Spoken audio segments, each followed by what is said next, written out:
In front of you, I'm Flordeluna de la Cruz Concepcion from Lingayen.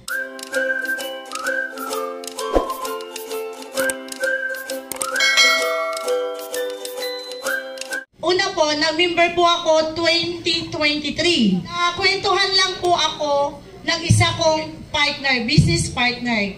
Dati siya na-register po siya sa Manila, sa Quezon City. Tricycle driver po siya dati.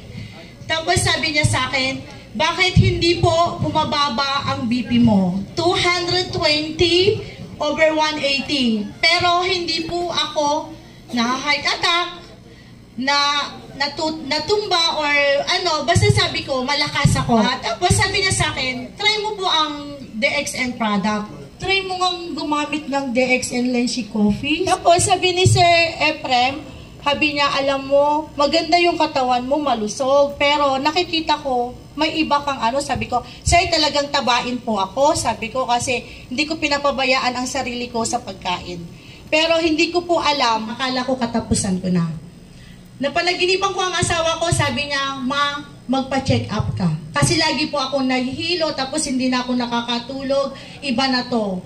Tapos nag-deliver po ako ng empanada kay Nanay Cecil. Sabi ni Nanay, bakit? Sabi niya, Nay, nangihina po ako. Sabi ko, ngayon nagpa-check up po ako sa Region 1, sa Dagupan. Kasi malapit lang yung SS. Tapos nang pumila po ako doon, sabi ng doktor, bakit ka nangihina? Sabi, ay mag-isa ka lang. Mag-isa lang po ako. Wala na po akong asawa. Sabi kong ganon.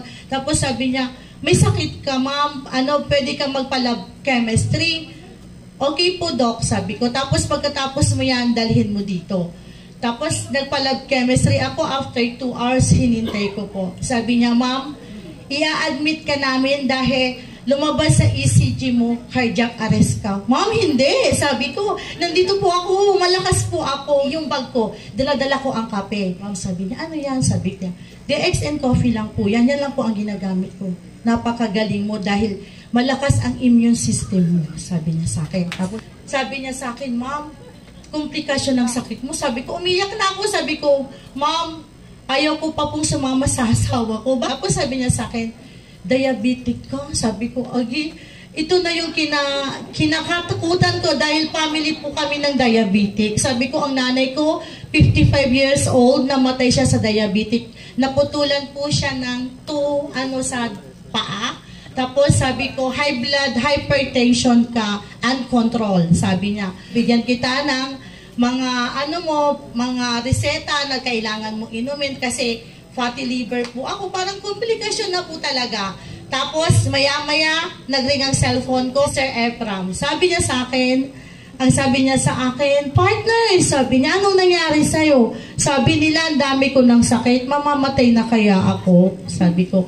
Tapos, hindi, punta ka kay Sir Andrew, bibigyan kita ng black cumin. Sabi niya, inumin mo yan, RGGL, sabi niya, kunin mo yan lahat. Pero bigay ko yan hanggat nabubuhay ka. Mas maganda pa yung binigyan kita na buhay ka pa dahil alam mo yan. Pumunta ako kay Sir Andrew. Sir, may tinawag sa akin si Sir Efram na kunin ko daw yung product. O, tapos sabi ni Sir, sabi niya, hindi ka mawawala basta kasama mo ang DXN product, sabi niya.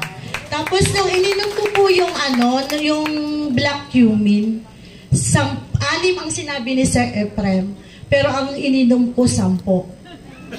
Kasi hindi naman siya gamot di ba? Supplement lang naman yun, di ba? 3 na GL, sabi niya isa na pero pinapalagpasan ko yung sinasabi ni partner ko kasi gusto ko ang gumaling. Tapos nun, spirulina, 6 ang iniinom ko talaga. Tapos after 2 months March, nagpa-lab chemistry ako. Sabi ng doktor ako, it's a miracle. Bakit, Doc? Sabi ko, hindi ko akalain magagamot pala ang diabetic. Sabi niya, bakit? Sabi ko ganon. Nag-blood pressure low ka, sabi niya, ilan na po? 120 over 80, sabi ko. Thanks God, sabi ko, malakas ang tulong ng DX. Sabi, para kang nangihina, hindi na ako makabuhat ng 2 pack na pang empanada. Kasi gumagawa po ako ng empanada. Naglalako po ako tuwing umaga, pati pandesal.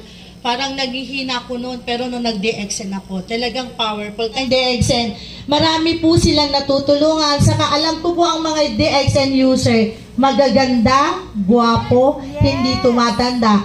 May buhok o wala, guwapo pa rin.